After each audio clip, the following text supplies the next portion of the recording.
여러분은 미술 감상을 좋아하시나요? 저는 미술 작품도 좋지만 작품에 얽힌 뒷이야기, 그리고 작가에 대한 이야기들도 무척 흥미롭다고 생각합니다. 채널에 올라왔던 예전 영상들 중에는 미술 작품들에 얽힌 이야기에 관한 영상이 있었는데요. 오늘 소개할 영상은 그 두 번째 이야기입니다. 처음으로 소개할 그림은 바로 이것입니다. 이 작품의 제목은 조금 긴 편인데요. 뜻은 인간이 세우지만 결정은 신께서 내린다입니다. 1864년 영국에서 그려진 에드윈 랜시어의 작품인데요. 언뜻 보기엔 그냥 북극곰 두 마리를 덩그러니 그려놓은 별다른 의미가 없어 보이는 작품처럼 보입니다. 그런데 자세히 보면 곳곳에 유혈적인 묘사가 관찰되는데요. 마치 피가 묻은 것처럼 보이는 천도 있고, 오른쪽에 위치한 북극곰의 입 안에는 어떤 동물의 고기처럼 보이는 것이 들어가 있으며, 그 아래로는 방금 곰이 뜯어내버린 듯한 뼈의 잔해가 그대로 드러나 묘사되어 있습니다. 이 그림의 주제에 대해 말하려면 우선 역사적으로 벌어졌던 어느 사건에 관해 얘기해야 합니다. 바로 영국의 해군 장교였던 존 프랭클린에 관한 이야기입니다. 존 프랭클린은 영국의 해군 장교이자 제독이었습니다. 또한 그는 탐험가이기도 했는데요. 특히 캐나다를 통해 북극을 몇 차례 탐험하기도 했었습니다. 그런 프랭클린이 마지막으로 탐험했던 곳 역시도 마찬가지로 북극이었습니다. 1845년 그는 세 번째이자 그의 마지막이 된 원정에서 두 척의 배와 선원들을 이끌어달라는 부탁을 받고 다시 한번 캐나다를 통해 북극을 탐험하러 떠났습니다. 당시 그의 나이는 59세로 비교적 고령이었지만 그만큼 베테랑이었기에 원정을 부탁받았다고 하네요. 그런데 원정대가 떠난 지 무려 2년이 지났는데도 아무런 소식이 없자 영국에서는 이들을 찾아 나섰습니다. 긴 시간 끝에 이들의 운명이 밝혀진 것은 1854년 스코틀랜드의 탐험가였던 존 레이에 의해서였습니다. 그는 북극해 근처에 살던 원주민 이누이트족에게서 프랭클린 원정대의 최후를 전해들을 수 있었다고 하는데요. 불행하게도 원정대의 배 두 척 모두가 얼음에 갇혀버렸고 움직일 수 없게 된 이들은 배를 버린 뒤 걸어서라도 탐험을 완료하려고 시도했지만 모두가 굶주림과 괴혈병 그리고 추위 때문에 버티지 못하고 전멸해버리고 말았다는 얘기였습니다. 이 과정에서 먹을 것이 모두 떨어진 선원들은 결국 먼저 숨진 선원들의 시체를 먹기도 했다는데요.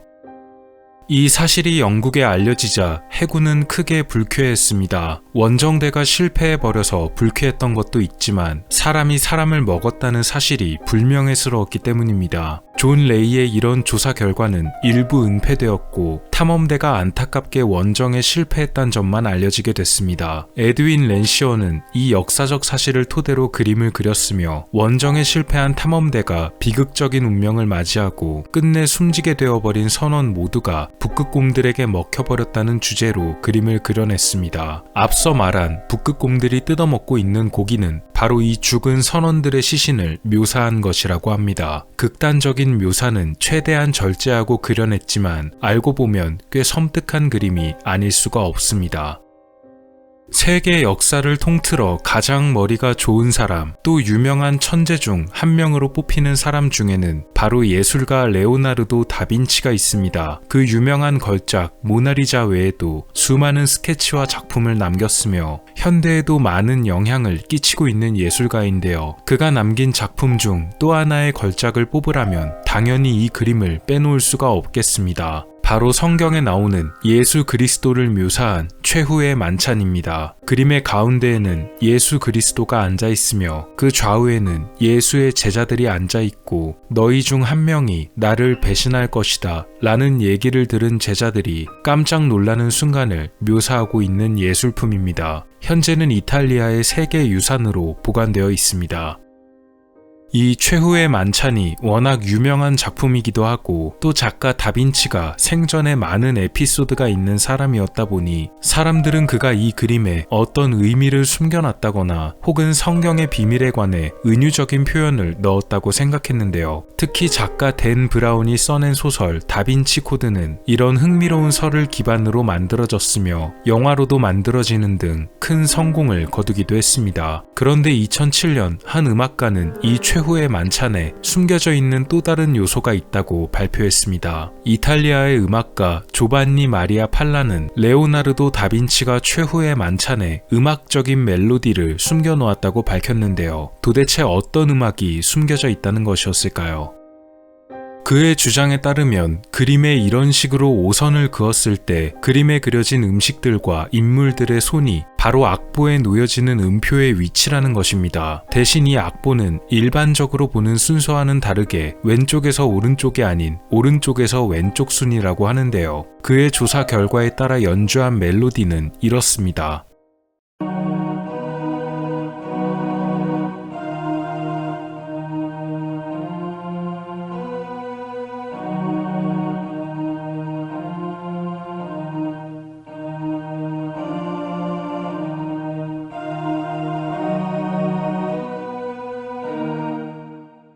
이 멜로디 말고도 여러 가지 버전들이 존재하고 있습니다. 작가 레오나르도 다빈치가 살아생전 당시에 예술 그리고 여러 학문에도 통달한 인물이었기에 그가 이 그림에 이런 멜로디를 숨겨놓은 것이 충분히 가능했으리라 보는 의견들이 꽤 많다고 하네요. 실제로 그가 의도한 것인지는 알 수 없지만 멜로디는 마치 찬송가처럼 들리기도 합니다.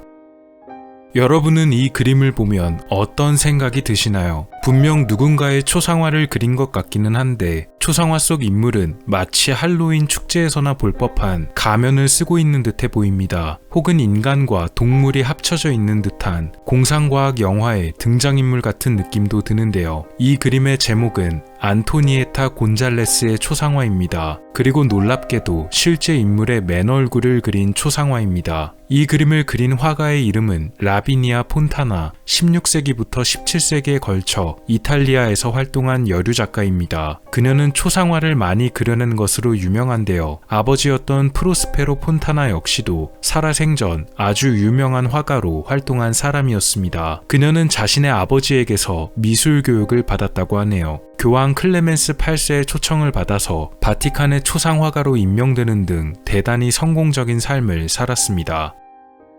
라비니아는 어느 날 프랑스 궁정으로부터 의뢰를 받게 됩니다. 당시 프랑스 왕궁에는 어떤 가족이 초청되어 살고 있었는데요. 이 가족의 초상화를 그려달라는 부탁을 받은 것입니다. 궁정에서 직접 부탁을 했을 정도로 특별했던 이 가족의 비밀은 과연 무엇이었을까요? 이 특별한 가족의 가장이었던 페드로 곤잘레스는 선천적인 희귀병을 가지고 태어난 사람이었습니다. 바로 얼굴을 비롯한 온몸에 털이 수북히 돋아나는 다모증을 가진 다모증 환자였던 것입니다. 그리고 페드로 곤잘레스에게는 자식들이 있었는데요. 자식들 역시도 이 다모증을 보유하고 있었다고 합니다. 이들은 궁정에 머물면서 여러 행사에도 참여했다고 전해집니다.